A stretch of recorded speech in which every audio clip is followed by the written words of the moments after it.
Hello, good evening, everybody. We still have a few minutes before 7, but I thought I'd let you already in. We're going to wait a few more minutes for some other people to join in, and then we'll start the webinar.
All right, good evening, everybody, and welcome to this Putong School webinar titled How to Get a Job in China.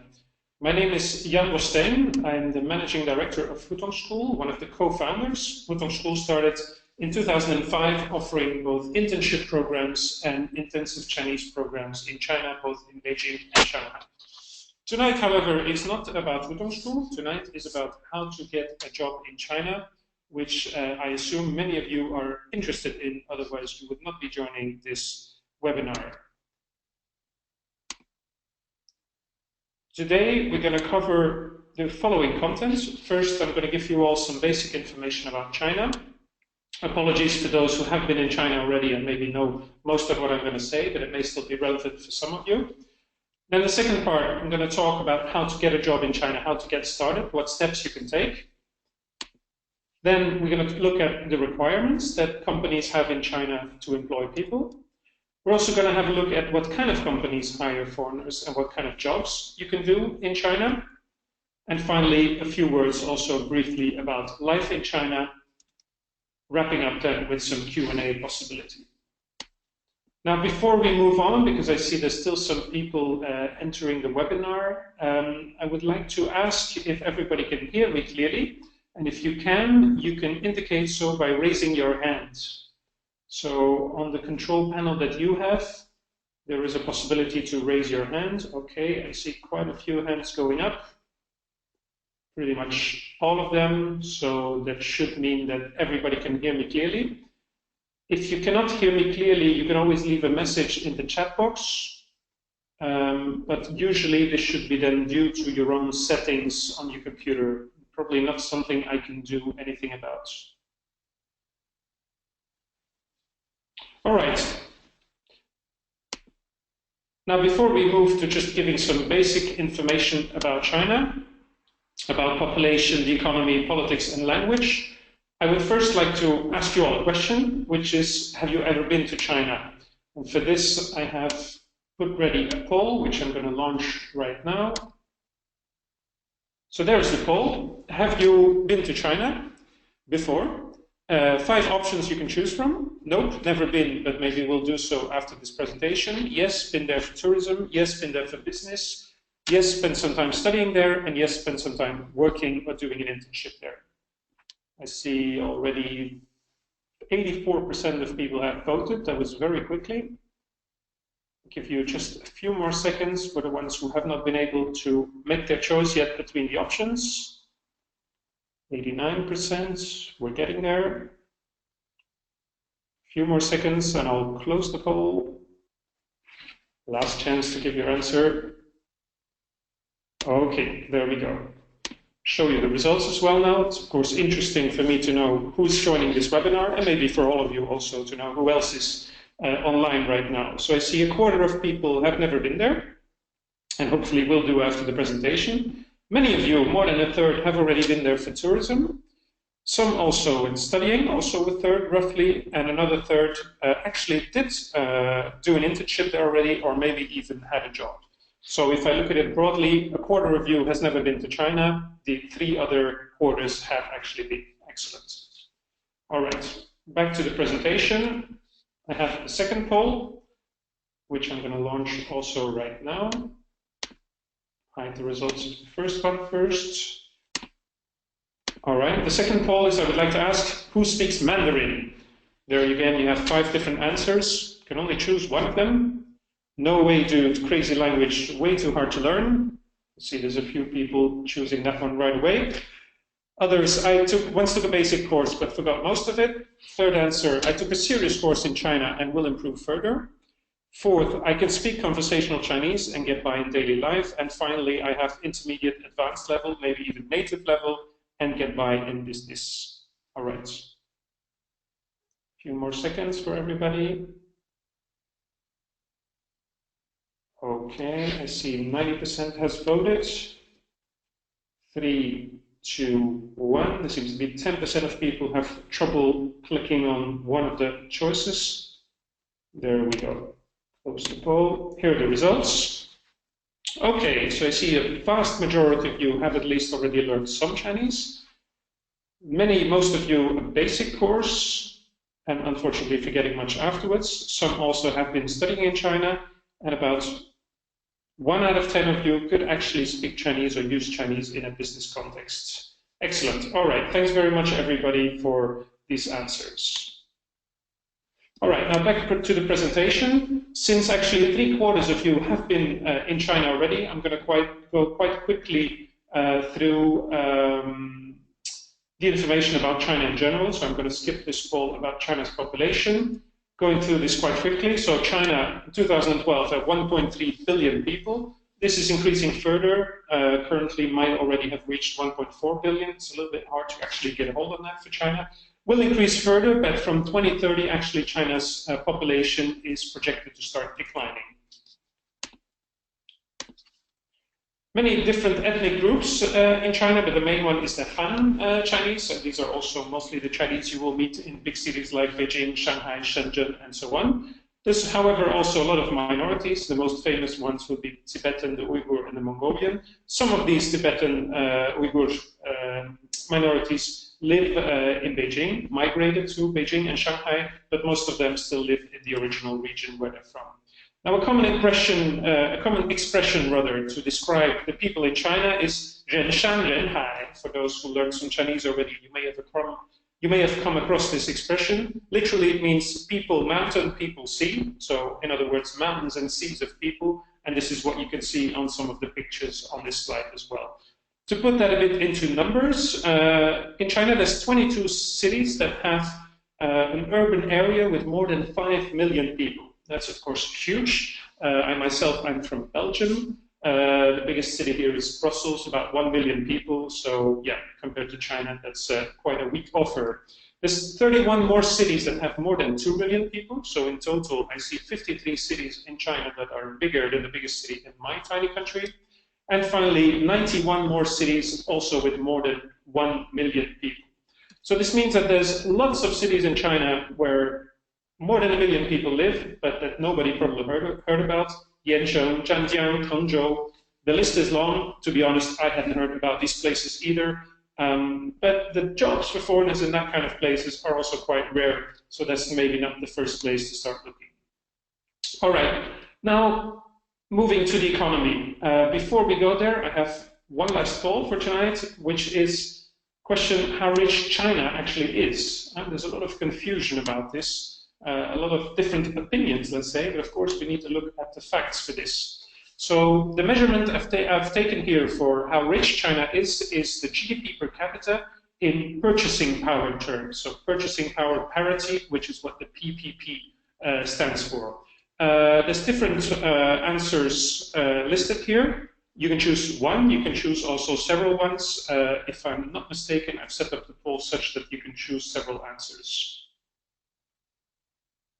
So roughly 1/3 of the level of France, 1/4 of the level of the USA, roughly the same as Algeria, roughly 2 times richer than the Philippines, and more than 5 times as rich as Senegal.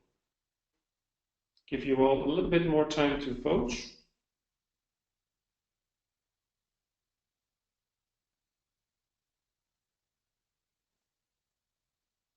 This seems to be a more difficult one for people to cast their votes. It's, of course, not a personal question anymore like the first 2 polls. All right, we're getting to 80% of the votes. Just a few more seconds and we'll close the poll. 3, 2, 1. Okay. There we go. Let's have a look at the results. Sorry, share the results. Here we go. Actually, all of you are right. It's a little bit tricky question, but all 5 different ones that I listed here are correct. So to put that into perspective, all right, China has a great economy, is growing very fast, but what people sometimes forget is that China still has a long way to catch up. And sometimes I hear Chinese people very, very optimistic and radiant about how great their economy is. And then Europeans or Americans very pessimistic about how our economy is doing and how bad everything is here. But please put into perspective that in spite of the fast growth in China and maybe the lack of growth in the West, China only has reached the level of 1/3 of France and 1/4 of the US per person. They're roughly on the same level of Algeria, already twice as rich as the Philippines, and that's definitely one of the catch-up movements they've done, because a few decades ago that would not have been the case, and 5 times as rich as Senegal, whereas China in the 1950s probably had roughly had the same level of GDP per capita as Africa. So as you can see, China underwent a huge catch-up movement in terms of economic growth, has become much more rich than it used to be, but still has a long way to go to catch up with some of the Western countries. All right, the economic miracle, I think many of you are familiar with that. So reform started in 1978, when China stopped being just a planned economy and made a transformation to become a capitalist market economy. However, the state is still a very, very strong player in this economy. For example, all land is still owned by the government, and you have a lot of big state-owned companies in big, crucial, strategic sectors. Unfortunately, as we'll see later, it's very rare for foreigners to be able to work in those companies. And finally, the state also favors its homegrown champions, especially in digital economy. As I mentioned, the Chinese economy has caught up tremendously over the past decades, and actually in GDP calculated by purchasing power parity, they have taken over the USA. So by purchasing power parity, they are now the biggest economy in the world. Now, what does that mean, purchasing power parity? This basically means that you resize the economy according to the cost of goods in the economy. And of course, in China, many goods that you can buy are still very cheap. That's why China, then in purchasing power parity, has a relatively higher GDP than in nominal GDP.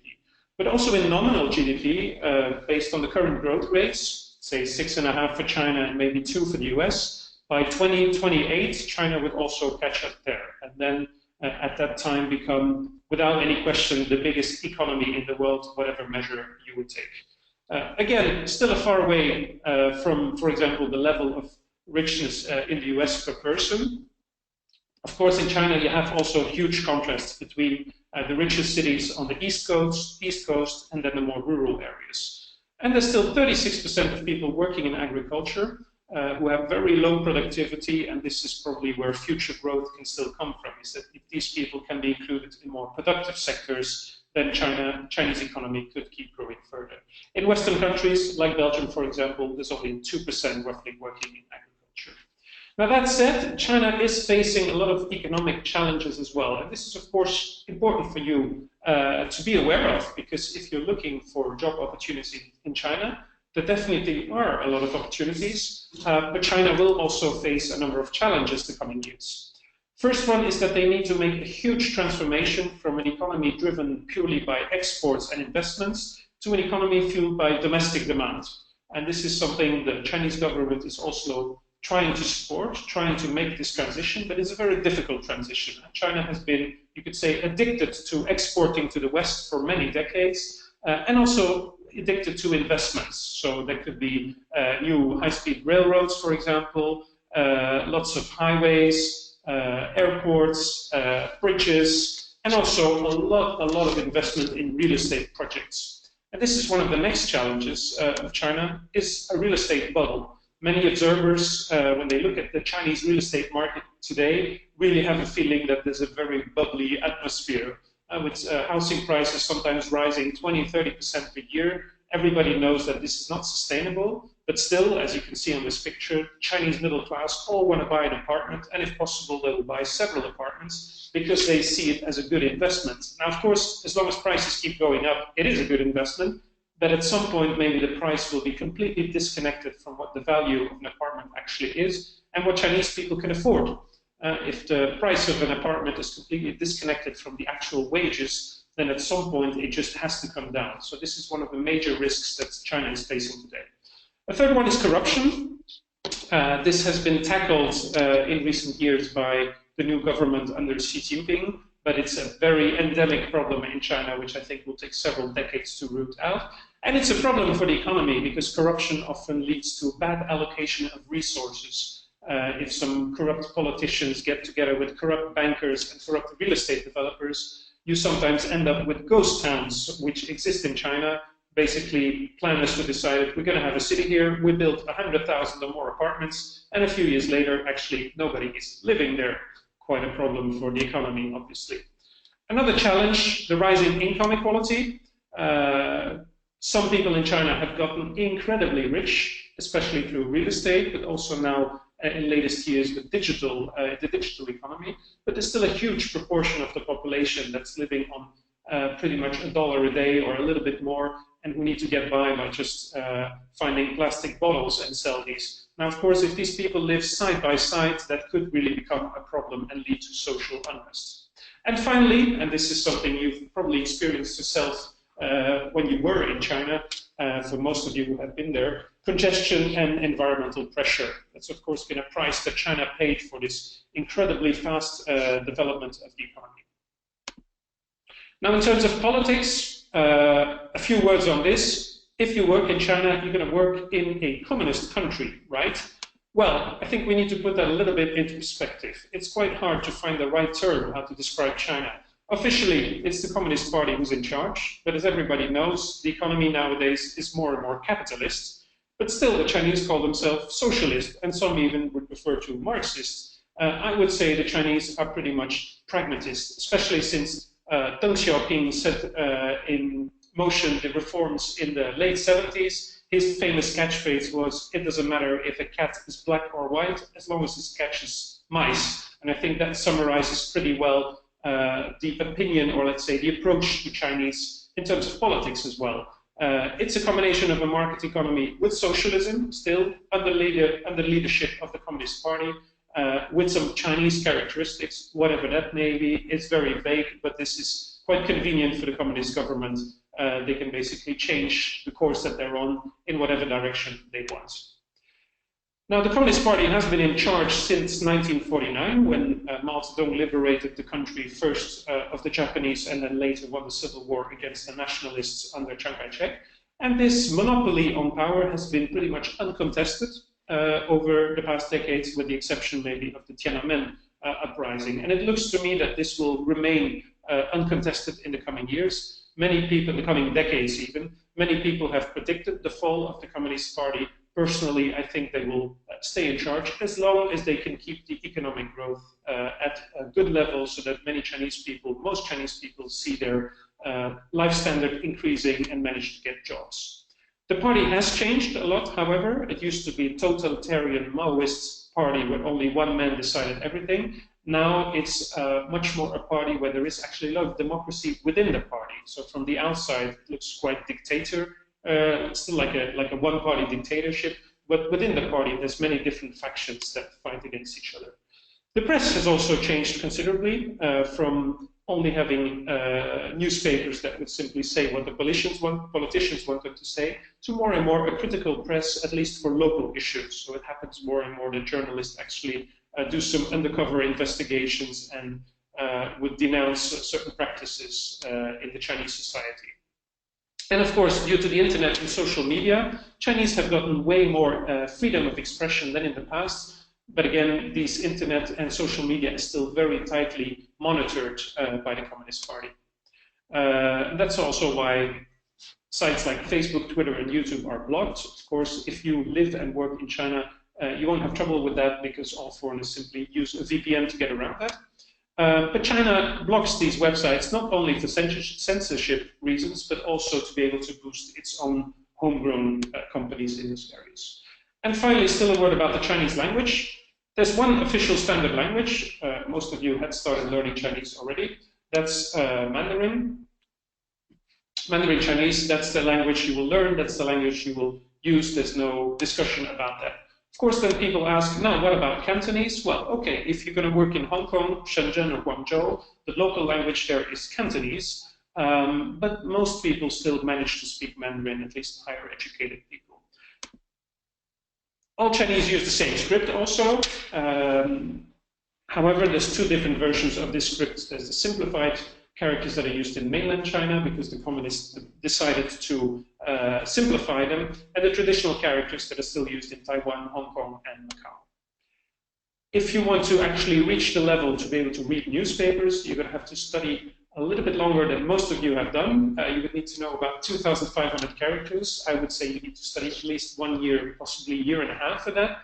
But the good news is that to actually get a job in China, this is not the level that you need, and we'll get back to that later. And here finally you see a few terms for the Chinese language. Hanyu is the language of the Han, so the ethnic majority. Zhongwen is the, you could say, the script of the country of the middle, with Zhong referring to Zhongguo, China, and Putonghua, which means basically common speech, which is another term for the standard language. For those who haven't started yet learning Chinese, 3 slides to show you that it can be really fun and actually in some ways easier than Western language. A Chinese verb is very simple, very straightforward. If you compare it to a French verb, you don't need to learn any tenses, no conjugations. The verb simply never changes. Whatever the person, whatever the time, it's always one single same word. That saves you a lot of time, I'd say. For those who had to suffer learning German in their high school, same here. German has all these different articles, different gender, plural, and so on. The Chinese simply don't have an article, so that saves you a lot of time as well. What the Chinese do have is 4 different tones. That can get a little bit confusing at first, but actually turns out that even if you make some mistakes in basic language, the Chinese will still understand pretty well what you're saying. An example here, first tone would be ma, which then gives us the word mama, which means mother. The second one would be ma. That gives us the word tama, which means marijuana, not something you should be smoking in China, because it's strictly forbidden. Third tone, ma, which means a horse. And a fourth tone, ma, which means to swear or to insult. So, of course, people seeing this for the very first time think, okay, this is completely crazy. No way we can learn something like this. Way too confusing. But actually, let's be honest, it's quite unlikely that within the context you would be confusing your mother with a horse during a conversation with somebody. And if you do, then I guess there must be another problem in terms of communication. All right, so after this first general part, I'm going to move on now to a more specific part about how to find a job in China, which is, of course, the reason why all of you are here tonight. First, we're going to have a look at the job hunt pyramid. Then we're going to see how you can get started online. Next step, we're going to have a look at some recruitment agencies or some advice about that. Finally, we're going to get to getting personal connections in China, and finally, the use of internships in China to be able to get a job. Now, first, more general, the job hunting pyramid. This is more a general paradigm about looking for jobs that's true wherever in the world you would look. So this is not China specific. In this job hunting pyramid, there's different layers where you could search for a job. And we're going to look at this pyramid first from a company perspective. Where do companies start looking when they want to hire somebody? The first is they will look internally. They will look within the company. Can they promote somebody? Sorry, this one came too quickly. Internal promotions, a lateral move. They will maybe look for a temporary hire or even for consultants. But they will not necessarily right away go on the job market. They will first look internally. Do they know somebody? If they don't have anybody internally, they will probably start asking existing staff. Everybody would be aware of some vacancies, of some needs that the companies have, and bosses will start asking their staff, do you know anybody that could fill this vacancy? As a next resource, they would go to networking, word of mouth, people they have heard of, people they have met somewhere, and start approaching those contacts. Next then, they will maybe approach some professional organizations. Could also be alumni organizations at universities, could be professional bodies, for example, for accountants and so on. In Belgium, for example, there's a mailing list also for sinology students, so people who have been doing Chinese studies who speak fluent Chinese. Often companies would post their job offers there first. Then maybe they may also go, if all of these first resources don't work out, they will maybe go to recruitment agencies. But this, I would say, it costs some money. It's not free anymore, whereas all the others that I've mentioned are actually free for a company. Recruitment agencies cost some money, and they're not suitable for all kinds of positions. It's usually more for the high-end positions that this would work. And finally, only as a last step, as a sort of a last resort, companies would go to online job advertisements. And so this is quite remarkable because this is the way that companies try to fill a job. They go from the bottom of this pyramid to the top. Now, what do employees do? What do people like most of us do when we start looking for a job? We go the other way around. First, we spend a lot of time looking at all kinds of job boards online, sending our CVs, sending motivation letters, and so on. And then maybe as a second step, if that doesn't work, we might approach some recruiters and see if they could help us. And if that doesn't work either, okay, we'll see if maybe we can put ourselves more in the picture through networking or actually approaching directly people who work at the companies where we may be interested in working. So it's quite important to keep this whole perspective in mind.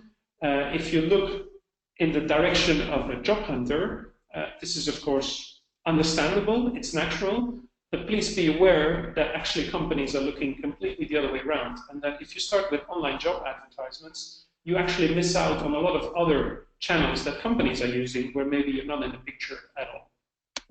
All right, now let's move to China very specifically. I'm going to still go through this in the natural order that a job hunter would do. So I'm going to start on the top of the pyramid, getting started online.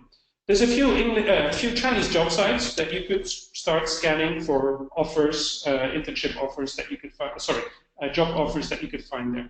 Some of them are Chinese, others are English. The first one does have an English interface, but it's mostly Chinese jobs. The third one then, for example, does not actually have an English interface, but if you look on that website, you will also find English job offers. However, most likely it's still companies looking for Chinese staff who speak fluent English, and not necessarily foreigners who maybe don't speak very good English, and of course can read the English job offer. And finally, a very good one, Job Lead China.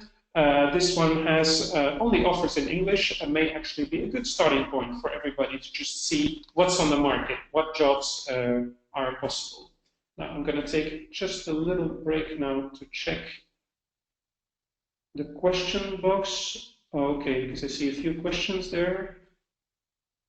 Okay, I see somebody asks if the slides will be shared afterwards. Actually, I forgot to put them into the webinar here. I should have put them in the handouts, but I didn't do so.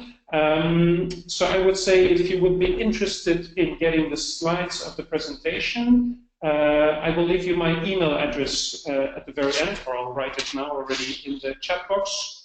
So for those who would like to have the presentation slides, you can simply contact me directly on my email address and I will send you the presentation. There you go. All right, let's move forward.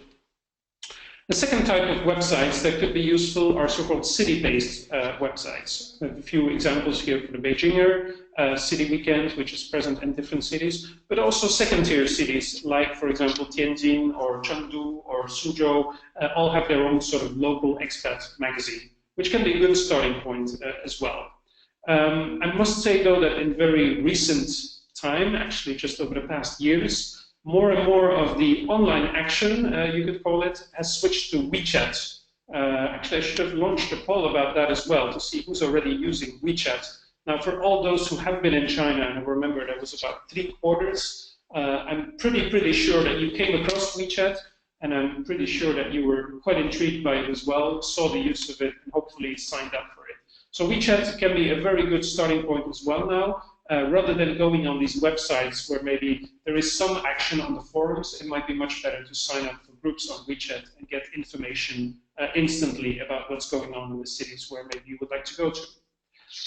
A next resource online could be the websites of foreign chambers of commerce. Naturally, you could start with your own country. They usually have some kind of a job section. You can also subscribe to the newsletters. This way allows you to understand a little bit more what's going on in these cities in terms of links with your own country, because that's still often where you have a bigger chance to get a job, and so on.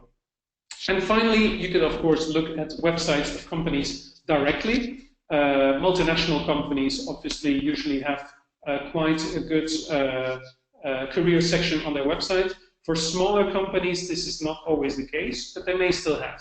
Still, you need to be very lucky to sort of look at the website and right at the moment that you're checking it, they have the job that you're looking for and you apply and you get the job that way. A better solution might be to just sign up for the newsletters, because usually if companies, and especially smaller companies, have job vacancies, they will also publish it in their newsletters. But ideally, you try to bypass this channel, because if you send in on a multinational website, you send in your CV and you sort of end in the whole career section in the back end of that website, it's going to be HR looking at your CV and not the bosses that will employ you. So this is not the best way. Just going to quickly check another question. Okay, how can I find relevant WeChat groups? Well, on these websites that I mentioned, often you can also just scan the QR code and then get on these groups as well. You can also ask around people in China themselves what WeChat groups they find are really useful. There's many different groups, of course, depend a little bit on what you're looking for and how active you want to be on WeChat, because it can get a little bit overcrowded as well at some point. Now, the next resource then to look at is LinkedIn. We're still online, but we're getting a little bit closer to actually getting in touch with people. It's not anymore you getting informed about what's going on in general about the city. And this is something I do recommend to do, because if you want to go to China and find a job there, I think it's important that you project yourself into this future life, that you start, as a matter of speaking, living in Beijing and Shanghai as if you were there. Of course, you only do it in a digital way, but this way you come across opportunities, you meet people online, you hear what's going on, you get ideas, you get inspiration, and so on. So LinkedIn is an interesting one because it's the only foreign social media that's actually accessible in China. So I mentioned all the other ones like Facebook, Twitter, and so on are blocked. LinkedIn somehow has managed to be accepted, let's say, by the Chinese authority, probably because it has, let's say, purely professional focus, and it's quite unlikely that, let's say, a social unrest would start through LinkedIn. I don't think that's really what the website would enable. The first thing you can do on LinkedIn is obviously make clear that you are interested in looking for a job in China, that you're interested in a new challenge in China. If possible, of course. Maybe you're at the current job and you don't want to say that you're looking for a job, and this is something you obviously can't do because quite likely people will find out, and then it may be a little bit awkward.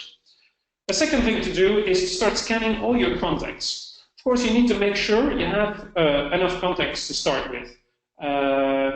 This you can build yourself by start clicking on people where you have something in common with, approach them directly, but ideally you give them a reason.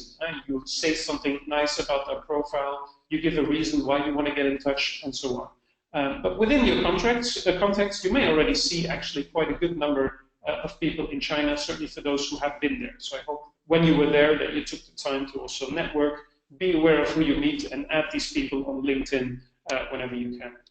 You could also consider subscribing to the premium function, because this one makes it easier to get in touch with people outside your network. If you don't have this function, then it may be impossible to reach out to certain people that you are interested in. The next one is actually click actively on profiles of people working in China at companies or sectors that you are interested in. As you know, in LinkedIn, there's also a function where you can see who has clicked on your profile. Sometimes you want to do that in the secret mode and don't show that you actually clicked on somebody. But in this case, I think it's quite a good idea to simply openly start clicking on profiles of people and companies that you're interested in, sectors that you like, because people are curious, and from time to time, active LinkedIn users will definitely check who's been clicking my profile. And this way, they will also see your profile. Maybe they will want to get in touch with you, or maybe they just keep you in the back of their heads when their company has a vacancy. As I mentioned, in the pyramid, the lowest area for companies, the first place where they start is their own employees, to see if somebody internally could fill a vacancy. But the second step is actually to start asking around if anybody knows somebody.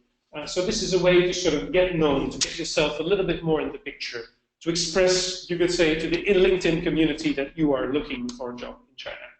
And there's also some groups on LinkedIn that you can join. You can start following some companies that you like related to China and so on. So again, this way, you sort of you make yourself part of this whole China community, you could say, within LinkedIn. And you start, in a way, living in China already, even though you may still be at home. Now, the next step, going up in the pyramid, or actually going down if you're a job seeker. So we moved from simply online contacts now to getting more personal, get personal connections in China. And I can tell you this is really key if you are looking for a job in China. Now, I think people exaggerate a little bit sometimes how key this is for China, because I think it's key pretty much anywhere in the world. It just works better if you know people and people know you. But you need to invest in that actively. You need to spend time in that. And it may seem less productive at first than answering all these job offers that you find on websites and send your CV and write a new motivation letter every time, because there you sort of feel that you're really working, right? You're making an effort. You've sent 10 motivation letters today, so you really made an effort. Whereas you got in touch with 10 people, may seem a little bit random. But still, I think it's much more effective. It takes a little bit more time, but it will usually yield much better results. What can you do? Well, you can find some people online, you can contact them, you can also simply email them for advice, ask them for tips, maybe even request a Skype call to learn more about how you can get a job in China. Now, at first, this may seem a little bit awkward. I mean, just out of the blue, start contacting people that you have never met before. But you must bear in mind that most of these foreigners working in China were where you were once upon a time. Once upon a time, they had this idea, I want to go work in China, I want to find a job there. And they encountered some difficulties, but they probably also encountered people who helped them. And I think this is why many people, actually more than you would think, actually will answer your questions, will give you some advice, will maybe put you through with somebody they happen to know in the sector that you're interested in, and so on. So this is something where I'd say don't be shy, just go for it. Okay, I see somebody asked another question. Is it possible to get a job without knowing the language or just starting to learn some simple words? I'm going to get back to that question later on in the presentation when we talk about requirements to get a job in China. The next thing you could look at is, do you actually have any contacts in your family who have done some business in China? So maybe they haven't worked in China, but maybe they've been there a few times on a business trip, and they, thanks to that, do have their own little mini network in China that they could introduce to you. You know, and sometimes a network grows just by having one really active starting point. You may only know one person in China, but if that person can introduce you to 10 more, then your network really starts building. What you can also do at home is start attending some networking events related to China. This could be organized by the local chambers of commerce, it could be China-related organizations, could be seminars about China, whether it's universities or other organizations organizing this. There's even some job fairs specifically recruiting for China, and maybe a little bit more focused on finding Chinese profiles. For example, the Sign Jobs one, finding Chinese profiles who studied in Germany and then want to go back to China, work for a German company. But going to this kind of fairs at least will show you what kind of German companies, in this case, are active in China and are recruiting in China. Going to these networking events or seminars is also interesting because everybody there has some kind of interest in China. They have some kind of link with China. And so after the presentation, just stay around a little bit, start chatting with people, is a way to start expanding your network related to China as well. Another one that was mentioned in the pyramid, actually the second one, is recruitment agency, or here more specifically headhunter firms. Now I must tell you for this that this is quite unlikely that this will help for people who are sort of still at the, you could say, the entry level of their career. So if you're between 25 and 30, even up to 35, it's quite unlikely that you have the profile that companies would use a headhunter for to actually find. You're probably still too low, let's say, in the company hierarchy for a company to be willing to start spending money on headhunters to find you. Mostly, it's only profiles who have very, very relevant specific China experience that headhunters may be looking for, or very specific experience in a certain technical field, for example, or management experience. But usually we're talking about at least 15 years experience here. So it's probably not the appropriate channel for you, as I mentioned, because companies are probably not willing to pay for this. All right, and then there's another way to increase your chances to get a job in China, but this one requires a lot of more commitment already, and that's actually doing an internship in China. So no longer staying at home, no longer trying all the online channels and hoping that a job offer will fly by like this, but actually going to China already yourself. Now, okay, so as I mentioned, the online job search can be a little bit frustrating because you're just among so many applicants at the same time, and it's really hard to set yourself apart. And even if you have personal connections, they're still on the other end of the world. So it's quite hard to sort of get in the picture. Now, there's some advantages to starting an internship. First of all, is that you will be able to spend time in China, in the city of your preference, and actually have a professional identity while doing that. So you won't be a job hunter, a job seeker. You won't have written on your forehead, on your face, I'm looking for a job. No, you actually have a job already. Now, of course, that's only an internship, But people don't need to know that necessarily, right? They can't see on your business card that this is an internship. You can just as well as others go to networking events and represent a certain company. Now, this looks a lot better than if you attend a networking event saying, I'm not really doing anything right now in Shanghai, I'm looking for a job, right? It's much better if you're already doing something and then the people you talk to, you express sort of your ambitions or your desires about what the next step in your professional career would be. So thanks to this professional identity, you have the possibility to now start building your network yourself, personally. Another reason why doing an internship in China may be quite a good idea is to figure out if you actually like living in China or not. Now, the majority of you have been there already, so the fact that you came back for this webinar probably means that you did enjoy it, but there can still be quite a difference between simply going there 1 week for tourism and actually spend a few months experiencing life, daily life as it is. For those of you who have not been to China at all, there must be some reasons why you feel attracted to China, but it might be good to sort of confront these reasons also with the actual reality in China. And another reason why it can be useful to do this internship is that, well, during the internship, you probably have the opportunity to improve your Chinese, to learn some Chinese on the side, because internships, of course, in terms of working hours, are not the most demanding. You still have, I'd say, the time to look around a little bit, to observe, to take a few hours off, to take some Mandarin classes. Now, how can you find an internship? Many different channels for this. There's a lot of agencies with internship programs. You need to look at the differences. Some of them offer a placement-only service. Others offer a sort of more comprehensive package service. The placement-only means that it's going to be quite cheap, so that's obviously an advantage. But it also means that beyond simply putting you in touch with the company, you won't get much support. So there is a risk that you go to China, but that you're sort of a little bit on your own. And if then, of course, the internship at the company doesn't really work out, there won't be an organization sort of backing you up and helping you find new placements. Probably that's just the only thing to do. With a package service, where it's a little bit more well-rounded, where everything is included, like housing, Chinese classes, some activities, and so on, you're more sure that you're going to be part of a bigger community, which, of course, then increases your opportunities to network, to meet new people, and therefore possibly also to find a job through the organization.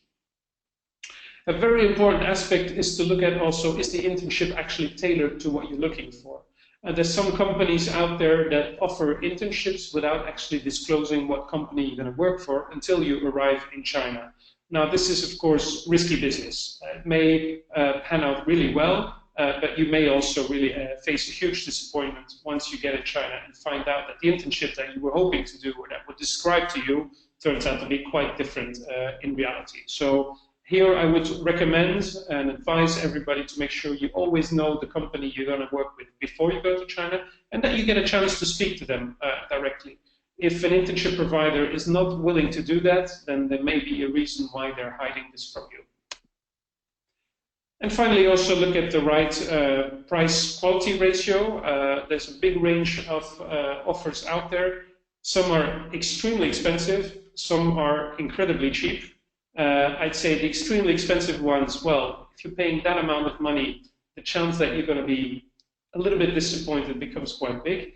If you take the really cheap ones, however, please be aware that you may also just not really get much. And that, you know, as the saying says, if you pay peanuts, you get monkeys. You may end up in all kinds of fuzzy, weird internships because the company obviously, if they have a very low price, they are not able to put a lot of effort in your actual personal request either. And there's even some outright scams where people would ask you to pay $2,000 or $3,000 for a certain internship offer in China, and then when you get there, it actually simply doesn't exist. So look out for this. All right, now we're going to move on to the next part about the requirements. So I give you some tips, some ideas, some channels that you can approach to start putting yourself into this China job seeker mode. But let's also have a look at the requirements. What requirements do you actually have to meet to be able to work in China? So we're going to look at skills, visa requirements, tax requirements, and social security requirements once you are in China. Now, in terms of skills, first one, proficient business English. There's absolutely no doubt about that. If you're not fluent in English nowadays, it's going to be very difficult to find a job in China. Now, this is a little bit paradoxical, of course, that the biggest, or the country with the most spoken language in the world actually has English as the first requirement for foreigners to work there, rather than Chinese. Secondly, you need to have some professional experience and skills already. If you're fresh from university, this may be a little bit of an issue, but you can sometimes beef that up with some small jobs you've done over the summer, with some experience you have maybe in different organizations during your student years to actually show that you have some expertise, some skills, maybe interpersonal skills already acquired during those years. Still, a bachelor degree is definitely a minimum requirement. So if you have not finalized your bachelor diploma, I would absolutely not recommend you to start and go job hunting for China. I would recommend you to simply finish your degree. You've started it after all, so you better finish it. Some previous working experience is required. Nowadays, this is 2 years of work experience, which is required to actually be able to get your visa. Now, I must say these 2 years, there are ways to tackle this a little bit more creatively, in the sense that maybe some of the experiences you've had in your home country could pass as work experience if you package it well, and if you have the backup also of an organization or a company where you're claiming certain experience. Of course, you can't make any outright lies. Make things up completely is not acceptable. Giving a little twist to make it look better is definitely something that many people do in China. Now, for internships, these requirements don't exist. So you don't need to have 2 years work experience to do an internship in China. And again, these internships could be a very first good step to get to know people.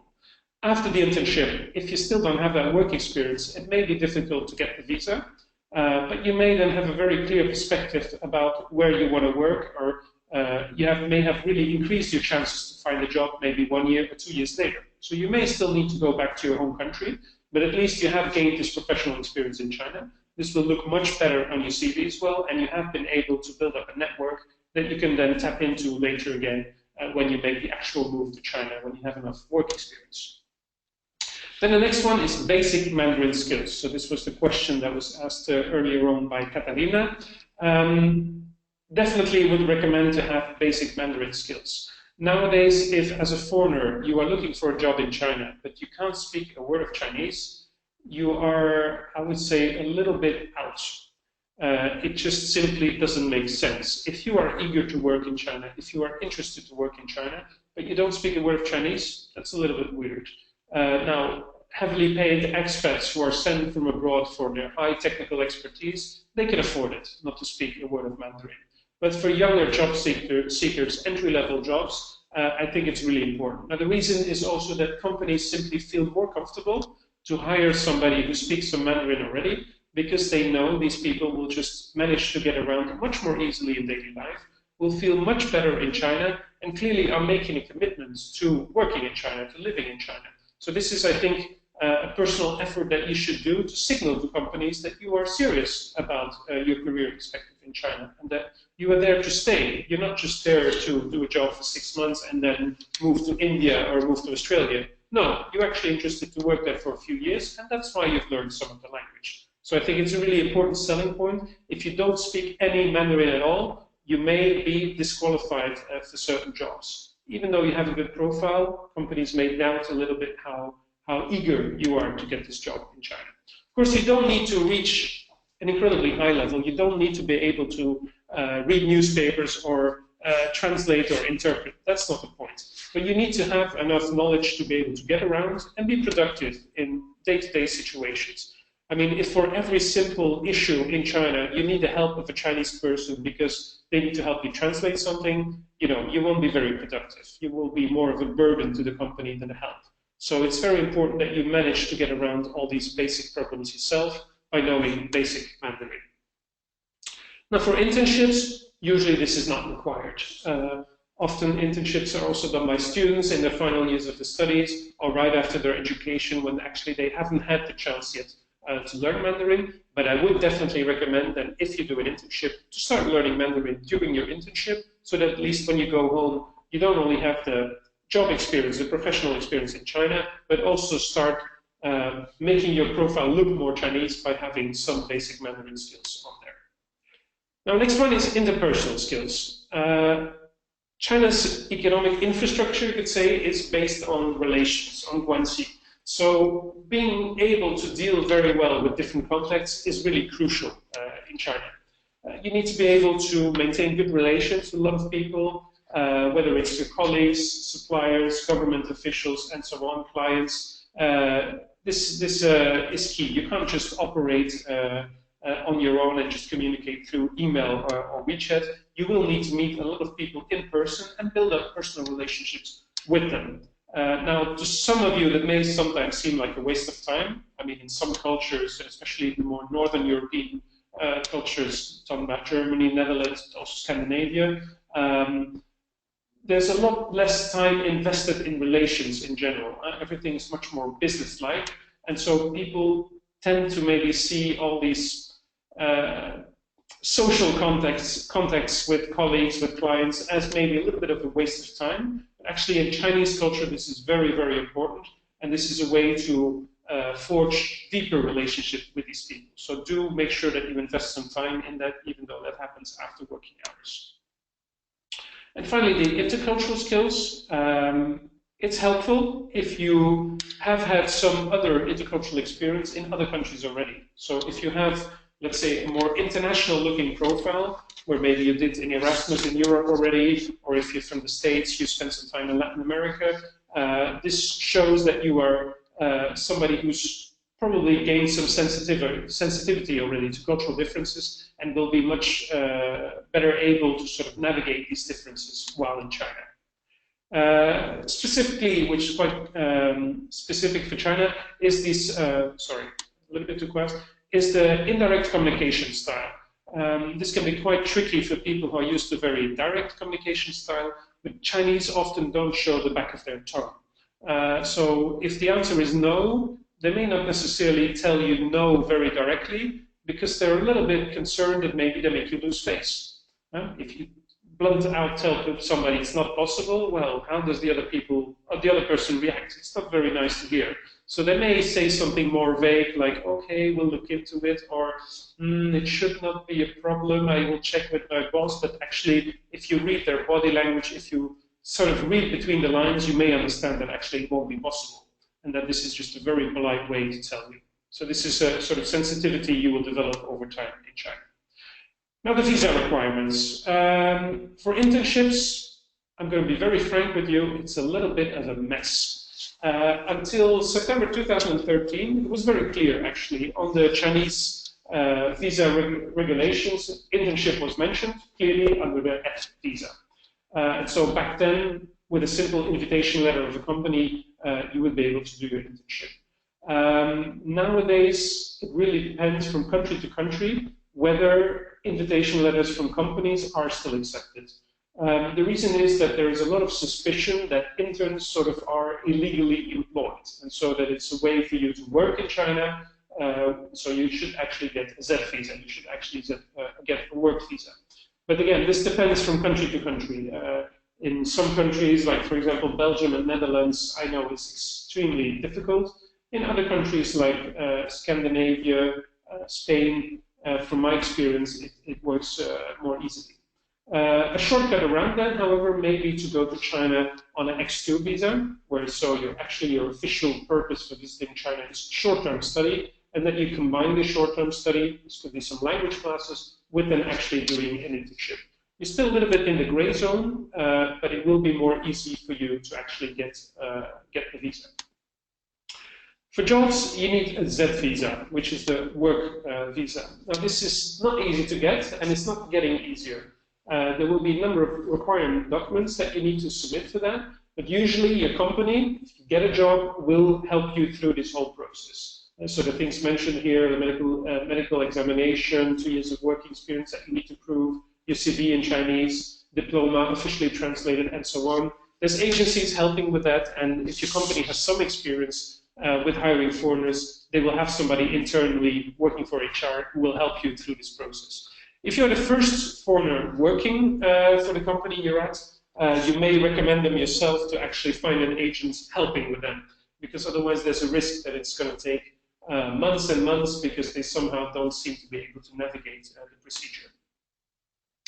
You can find the procedure here on this website. So the way it works basically is that the company in China needs to request an official formal letter, which takes quite a while also to get. And for this letter, they need to get all this documentation from you.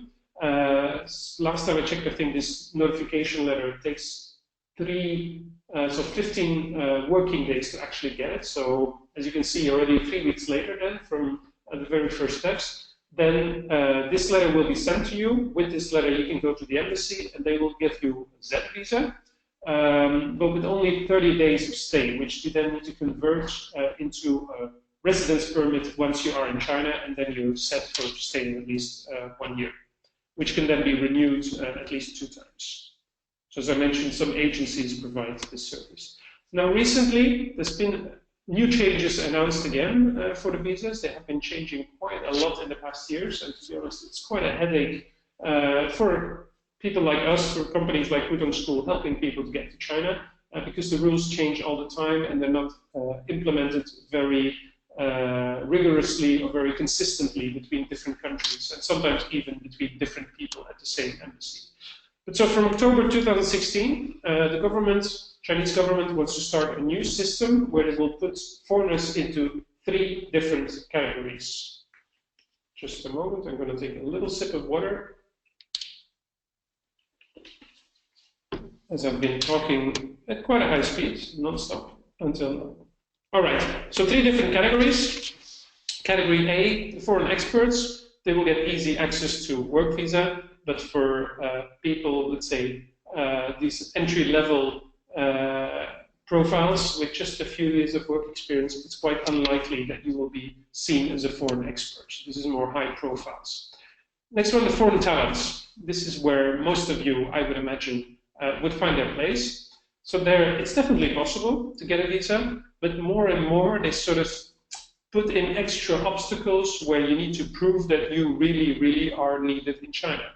The reason is, of course, that the Chinese government welcomes foreigners, but on the other hand, they also feel that there should be enough job opportunities for the local Chinese, and especially university graduates who have invested in their education, who spent many years at university. If then they graduate and they can't find a job because the job happens to be taken by somebody like you, then obviously the Chinese government will not always be very happy about that. And finally, a third category, foreign labor. This is more to work in low-skilled jobs, service jobs, so I don't think this is, I imagine this is not the most relevant category for most of you. How this is going to pan out, to be honest, I really don't know. It's a new system they are starting. I hope it will make it easier for some people to get to China, but it's hard to say at this point how it works. It depends a little bit what's behind it. And maybe there may be some quota behind it that the Chinese government decides there's a maximum number of people that they want to let in the country, and so based on how many people apply, they will start making it more difficult and difficult to see who's sufficiently perseverant to actually get through all the obstacles, because that would show that the company really, really, really wants you, and so that's proof that you are a foreign talent. And if in this competition, let's say, to get your visa, a few extra obstacles make you give up, okay, then it means that it wasn't all that important for you to be in China, and that the company maybe could find other solutions. All right, tax requirements. I'm going to go through this very quickly. As a foreigner, you need to pay individual income tax. The first bracket of 4,800 renminbi is exempt. Then there's a monthly withholding system. So actually the company will pay this IIT on your behalf, and you will then get your net income. If you earn more than 120,000 per year, you actually also need to file a yearly individual income tax self-declaration. Now, I know maybe not everybody is doing that, and okay, if that's all you earn, actually it's quite easy for the Chinese government to see that. If they just look at your monthly payslip, then they can see how much you've been earning.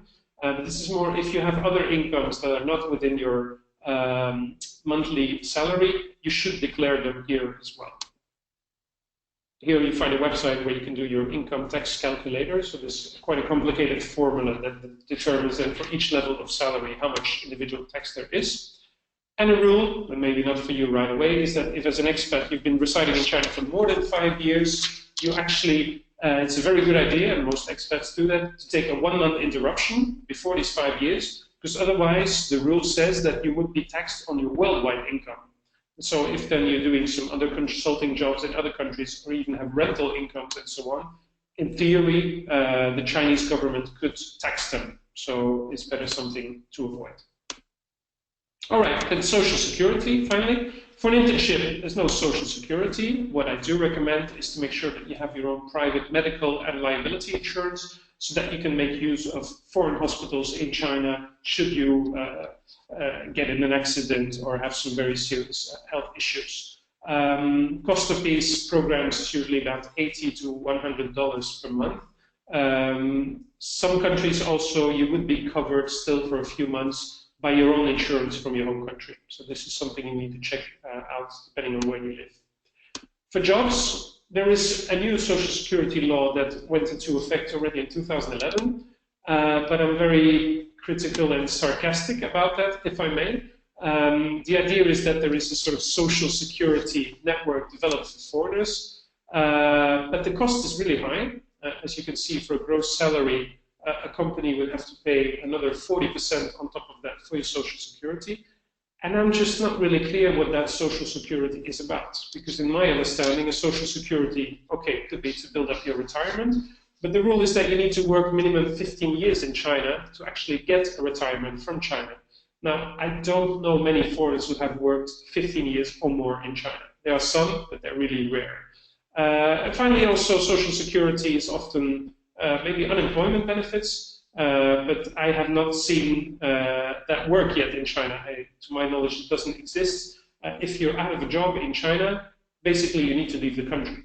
I mean, you will still have the Z visa that you're on, but if your company decides to even revoke the Z visa, you will have to leave the country.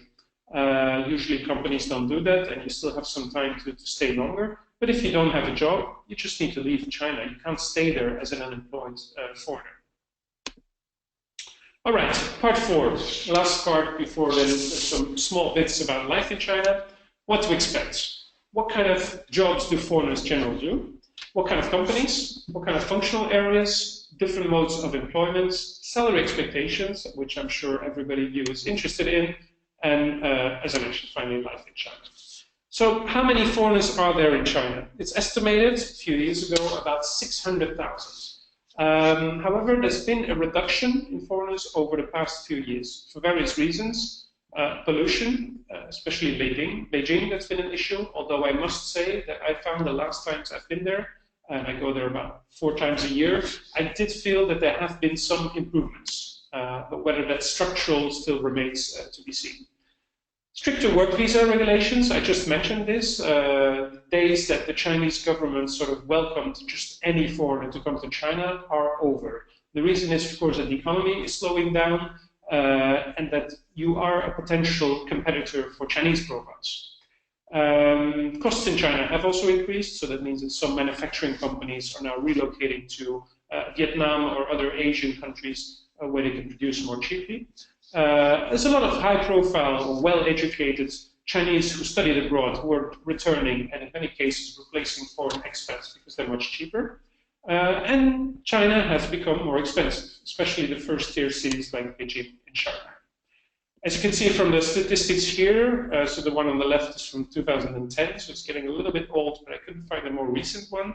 The vast majority of foreigners will work at foreign-funded enterprises. So working for a Chinese state-owned enterprise is very rare. The reason, of course, is that these state-owned enterprises also usually operate in strategic sectors. So it could be telecom, could be banking, could be some heavy industries where foreigners are just not really welcome.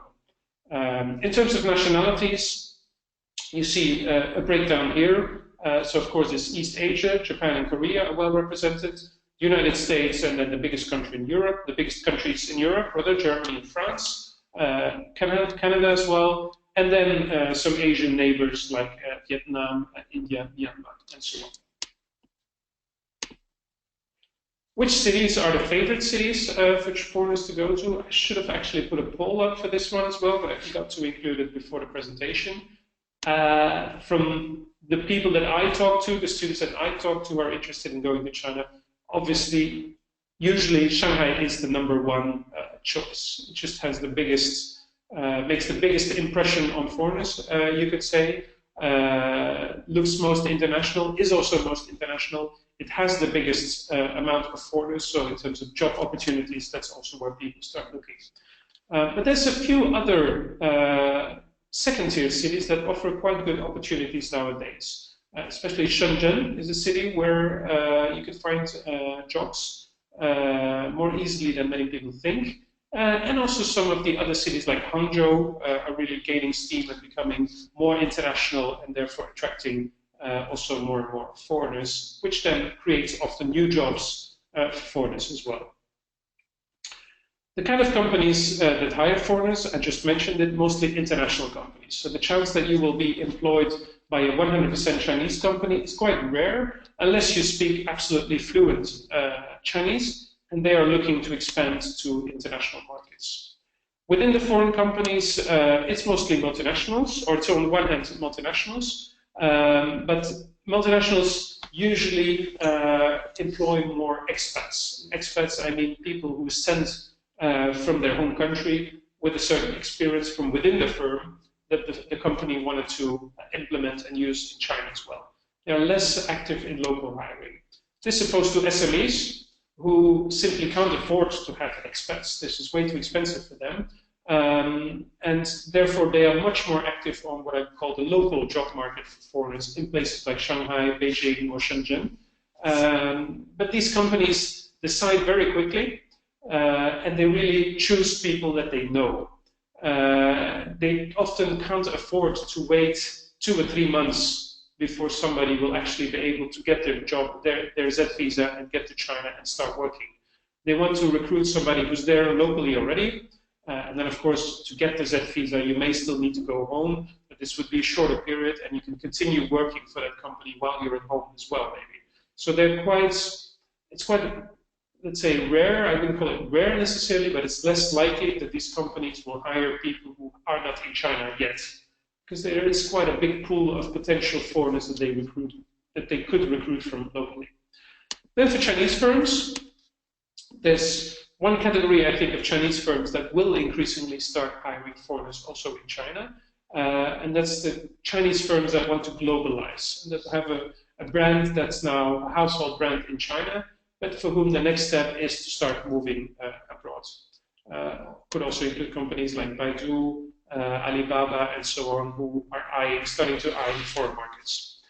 The local Chinese firms, and with local I mean Chinese firms that do business only in China, only to Chinese customers, obviously it doesn't make that much sense for them to say we're going to hire a foreigner, unless again you have very relevant technical experience, maybe even marketing experience that could be applied in China, but you will have to be able to get your message across in Chinese, which is not easy.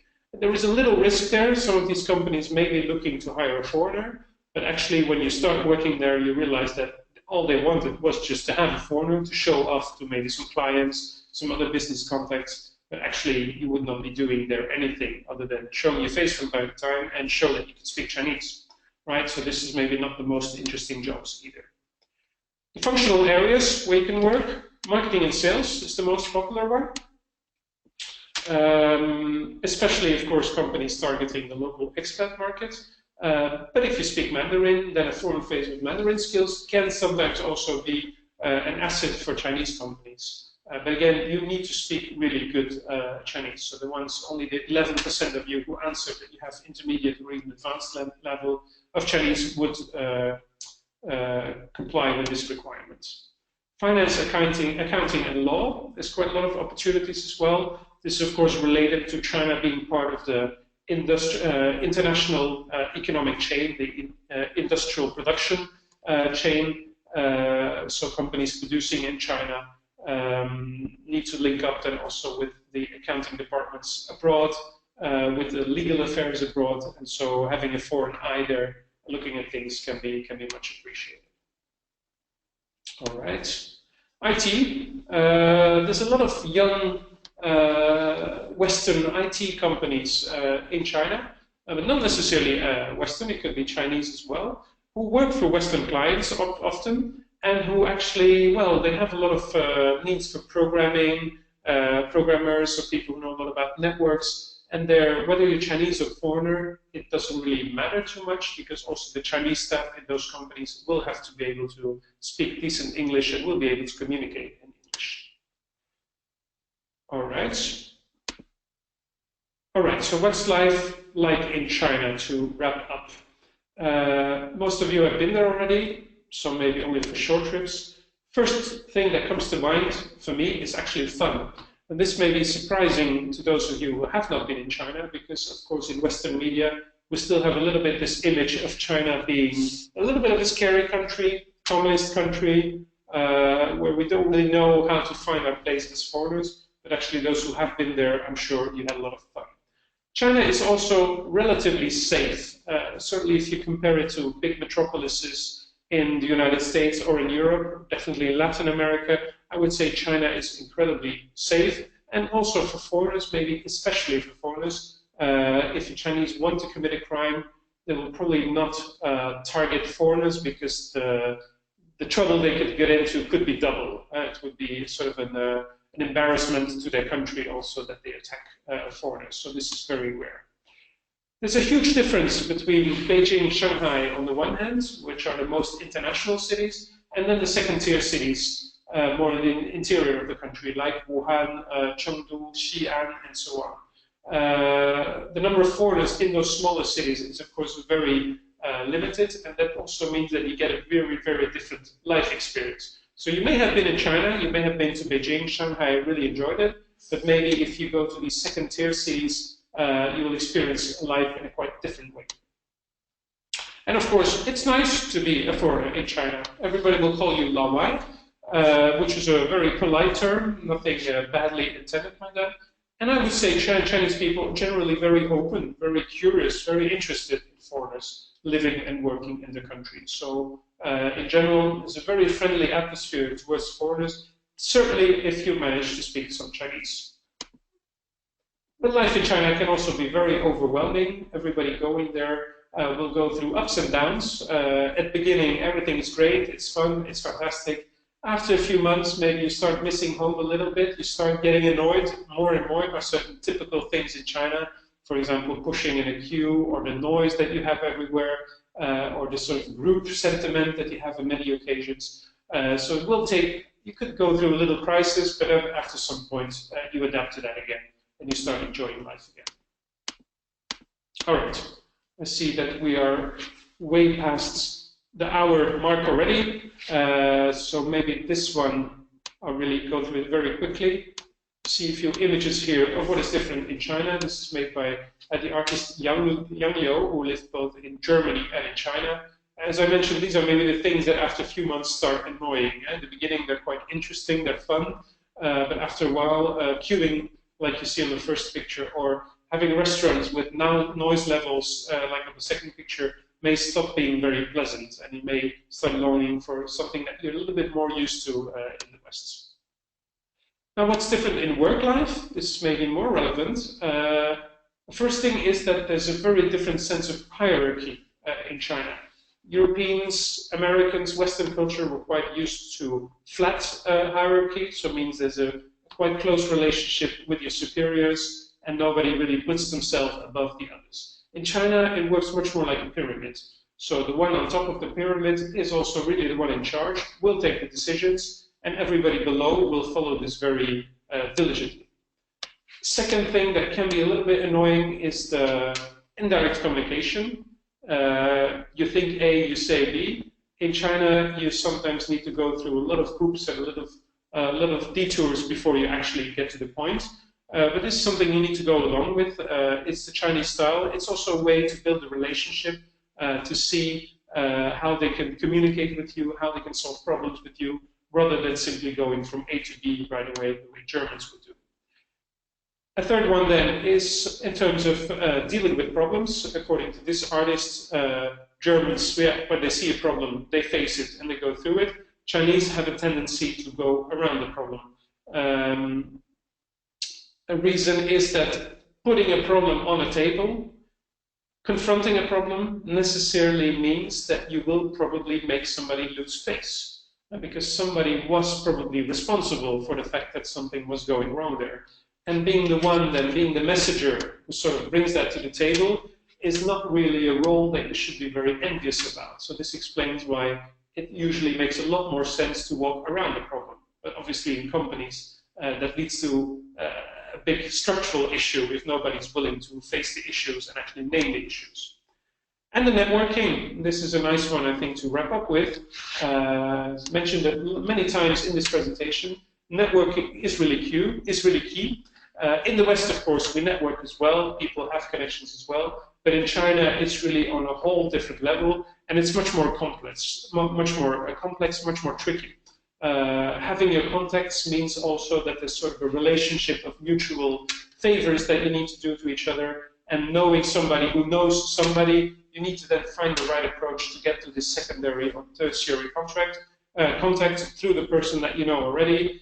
And it really depends whether they let you through or not, because it may have some implications for them as well. If they introduce you to somebody and then you sort of disappoint, then it may have repercussions for them as well. So it's a very tricky network, but incredibly important, and incredibly important to spend time on that when you are in China. Now, for those of you who are still doubting to learn Chinese, you will come across all kinds of different signs in China, some of them really nicely translated, and others, as you can see, there's still a bit of work on them to express clearly what the messages are about. So if you speak Chinese, this can definitely help you out. All right, thank you very much, all of you, for joining this webinar. I hope you've enjoyed it. I hope you learned something out of it. I'm still going to stay around for those who may still have some questions. You can write them in the question text box, or you could also raise your hand, and then I will give you the floor so that you can ask your question for everybody present. All right, thank you very much, and have a nice evening.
All right, I see I have a question here from Michael.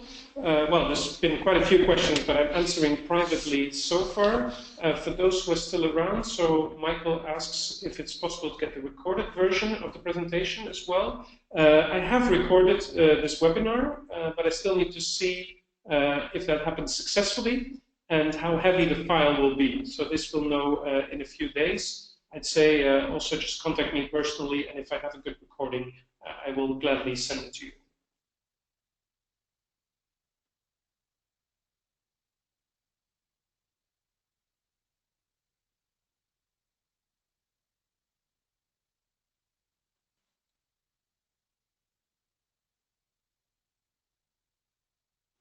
All right, I see a question from Fai also about going to the doctor. Um, I would say the real importance of having a good health insurance in China is not for smaller common issues. Like if you have a cold or you're not really feeling well, it's not the kind of things that you need health insurance for. What it's really important for, I think, is for accidents or emergencies. And then the difference between a Chinese hospital and a foreign hospital can be quite huge. It may involve repatriation as well. And so therefore, I think for these kind of cases, it's really important to have good health insurance. So foreigners, expats for these kind of issues usually go to private foreign hospitals. But of course, these cost a lot of money, so that's why you need this insurance. Now, this insurance is, of course, can be quite expensive, but what I would recommend is that you take quite a high excess with the insurance. So the insurance will usually require you to pay a certain amount yourself. But if you put that amount very low, or even at zero, your insurance will be very expensive.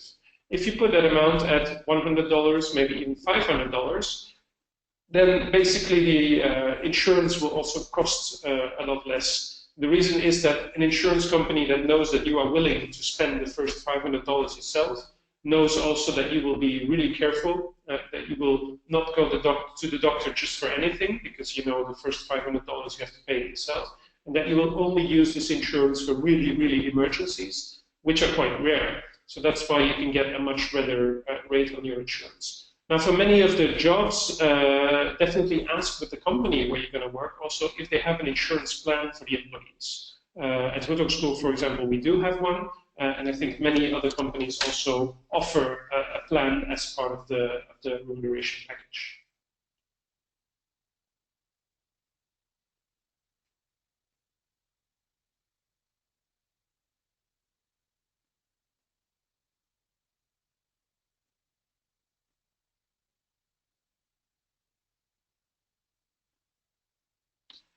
All right, Dan, you have a question about the visa. I see you from the Netherlands, I imagine. It's quite difficult to get a visa there for internships nowadays, and so you were recommended to apply at the university. Well, we have this solution in Shanghai. So in Shanghai, we have a cooperation with the university that allows interns to be formally enrolled at the university and then get permission to do their internship through the Hutong School program. In Beijing, we don't have this solution yet, but we're working on it. So if you're only going to China next year, then I actually hope that with the coming weeks, the coming months, we should be able to work out this decision. So I would say keep Hutong School in the back of your mind and maybe get in touch with us through info@hutongschool.com maybe a month from now, and then hopefully by then we'll have a better solution for that.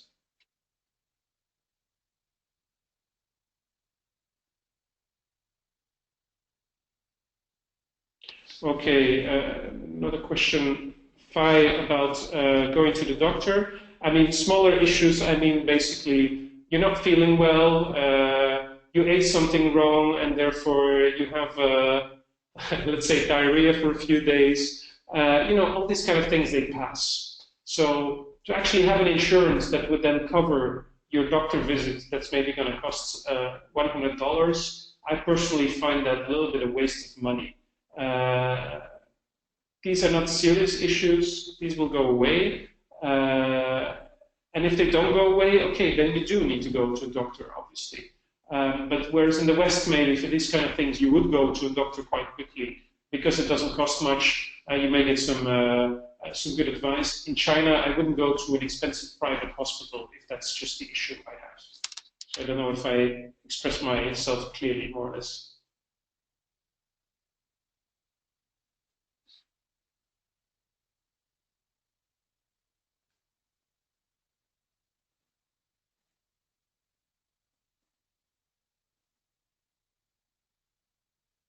I see somebody raised their hand. Also, Gauthier, you're going to be the first one that I actually give the floor to. So let's try this out. Gauthier, you are now unmuted. So if you have a functioning microphone, you'll be able to ask your question publicly to everybody who's still around. Hello, Gauthier.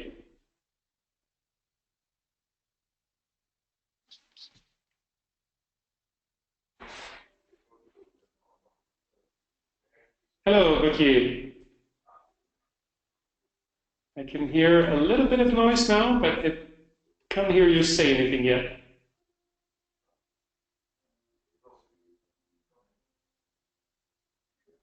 Sorry, I can't hear you, so I'm going to mute you again. Angela, I'm very sorry to hear that you had a mess up with the time difference. If you have a functioning microphone, feel free to still ask a question now at the end of the presentation, even though you only managed to follow the last part of it.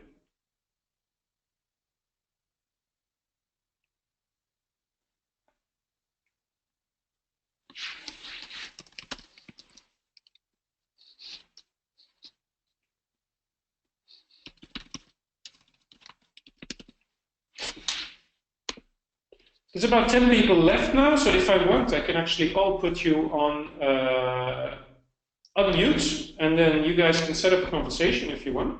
Shall we try that? Here we go. Fai, you are on unmute. Gauthier, you are on unmute. Let's see. Hendrik, also. Elias. Marco.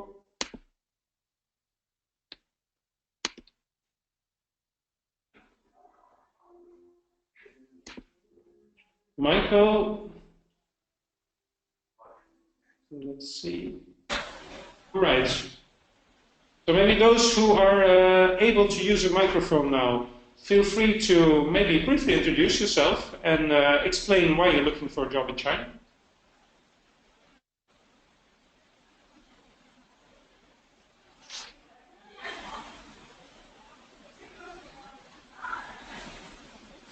It seems everybody's a little bit shy. I can only hear background noise. Who dares to take the floor? Yes, hello. Who am I speaking to? It's Angela.